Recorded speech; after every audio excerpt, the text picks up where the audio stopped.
6h30, 9h, les matins de France Culture. Guillaume Erner. Et voici donc la question du jour. Bonjour Marguerite Caton. Bonjour Guillaume, bonjour à tous et bonjour Valérie Desplanches. Bonjour. Vous êtes présidente de la Fondation pour la recherche sur l'endométriose.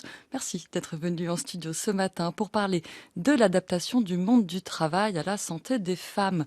Depuis hier, la métropole de Lyon a mis en place un congé menstruel pour ses agentes qui ont des règles douloureuses, emboîtant le pas de la mairie de Saint-Ouen, du Conseil régional de Nouvelle-Aquitaine qui peut-être prendra la même décision aujourd'hui, de l'Eurométropole de Strasbourg qui lance son expérimentation à partir de janvier 2024 et puis de quelques entreprises et nombre de pays dans le monde. Concrètement, Valérie Desplanches, comment organise-t-on ces congés menstruels? L'idée n'est pas de demander chaque mois un arrêt maladie. En fait, je pense, pour autant que je sache, que c'est assez variable. Il s'agit à peu près d'1 à 2 jours par mois, accordés par des entreprises ou des collectivités. En fait, ça peut être sur présentation d'un certificat médical, c'est ce que certaines collectivités indiquent, ou pas, un justificatif médical, qui peut être probablement un justificatif de diagnostic d'une pathologie. On peut signaler aussi Carrefour, qui accorde 12 jours par an, mais uniquement pour les femmes qui ont une reconnaissance de travailleurs handicapés. Le principe d'un congé menstruel, c'est d'éviter d'abord la souffrance, la douleur au travail, mais aussi la perte de salaire liée aux jours de carence ou la perte de jours de congé. Et plus largement, ces dispositifs sont censés favoriser l'égalité professionnelle entre les hommes et les femmes. Et là, c'est presque paradoxal. Quel est le raisonnement ? Le raisonnement, en fait, c'est qu'il y a des pathologies qui sont spécifiquement féminines, des maladies gynécologiques comme l'endométriose, qui touche 1 à 2 femmes sur 10, des syndromes d'ovaires polykystiques, des fibromes. Enfin, il y a tout un tas de pathologies aujourd'hui qui sont invisibles puisque les femmes n'en parlent pas, mais qui les impactent dans leur quotidien professionnel, pas seulement personnel, avec des douleurs, de la fatigue chronique. Et effectivement, c'est une sorte de fardeau supplémentaire que les femmes ont, en particulier à un âge de la vie où elles sont particulièrement actives. Et ça engendre finalement des inégalités entre les hommes et les femmes. Donc en fait, l'idée, et j'aime beaucoup la phrase que les sénatrices de la délégation aux droits des femmes disent, c'est « différencier n'est pas discriminer ». Il y a une vraie différence dont il faut tenir compte pour éviter que les femmes soient empêchées dans leur carrière. Pour les entreprises, est-ce que c'est un élément d'attractivité dans le recrutement ? Je pense, oui, d'autant plus pour les jeunes générations qui sont particulièrement exigeantes vis-à-vis de l'entreprise, de son engagement sociétal et effectivement de sa cohérence par rapport au message qu'elles peuvent véhiculer. On a fait une enquête Ipsos auprès des gens, notamment pour l'endométriose. Il y a plus d'un Français sur 2 qui dit que l'entreprise pourrait jouer un rôle et devrait jouer un rôle. Et quand on regarde la fourchette des 18-35 ans, c'est 63%. Donc les jeunes en particulier sont intéressés par cette démarche. Et pour les entreprises, à la fois pour les attirer et pour les retenir, c'est un facteur important.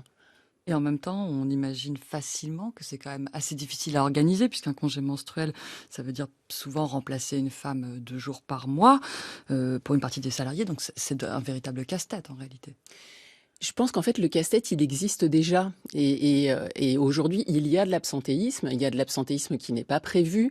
Il y a du présentéisme. Les femmes qui souffrent d'endométriose parlent de présentéisme et elles culpabilisent beaucoup autour de ça en disant « je ne peux pas m'absenter ». On a fait une enquête dans un grand groupe qui montre que 89% des femmes atteintes s'empêchent de s'arrêter, j'allais dire, et viennent travailler, se forcent à travailler, mais elles savent qu'elles ne sont pas productives.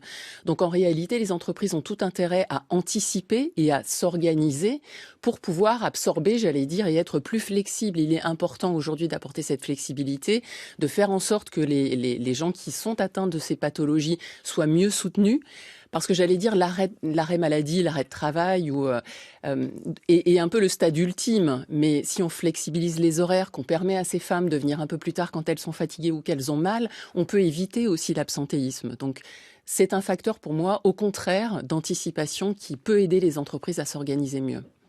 Lorsque l'Espagne a voté en février 2023 une loi créant un congé menstruel, il y a eu un effet d'entraînement en France, notamment à gauche, une proposition de loi socialiste, une autre écologiste et puis un rapport sénatorial au mois de juin qui a finalement écarté cette idée de congé menstruel. Comment l'expliquez-vous, vous qui avez été auditionnée pour ce rapport, Valérie Desplanches ?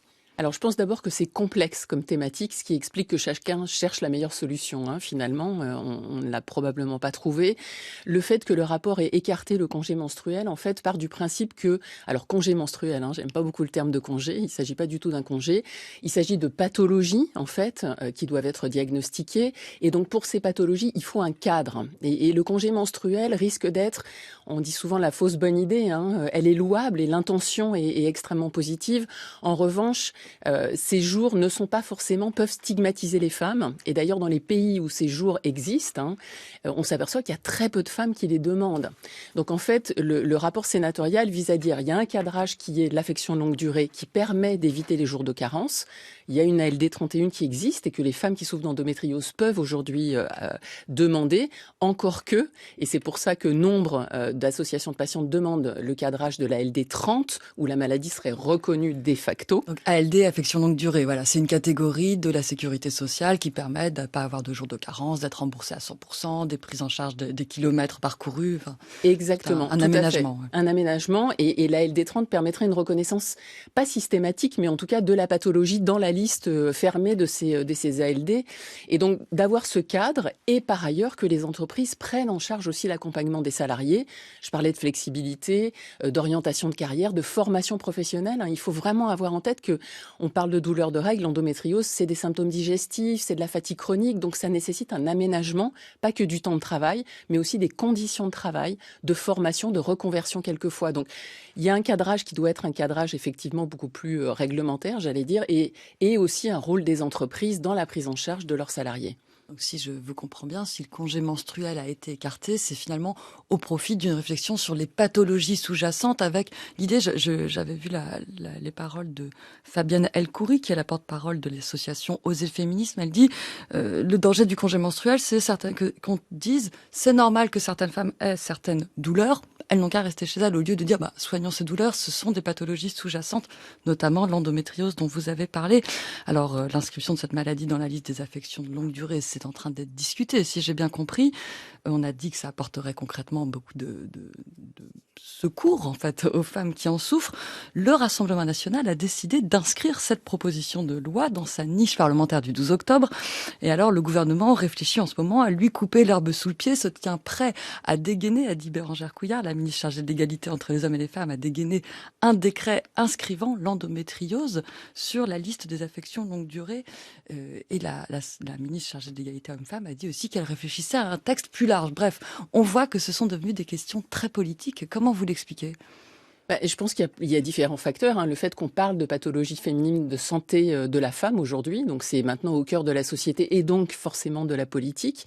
Il y a de plus en plus de femmes qui sont aussi maintenant, j'allais dire, aux commandes politiques. Donc tout le monde s'intéresse. Après, je laisserai de côté le débat politicien sur lequel je ne veux pas me prononcer. J'allais dire, si ça peut faire avancer les choses et si on arrive vraiment à encadrer ces pathologies, à aider les femmes à prendre en charge ces pathologies, notamment dans le cadre du travail, tant mieux.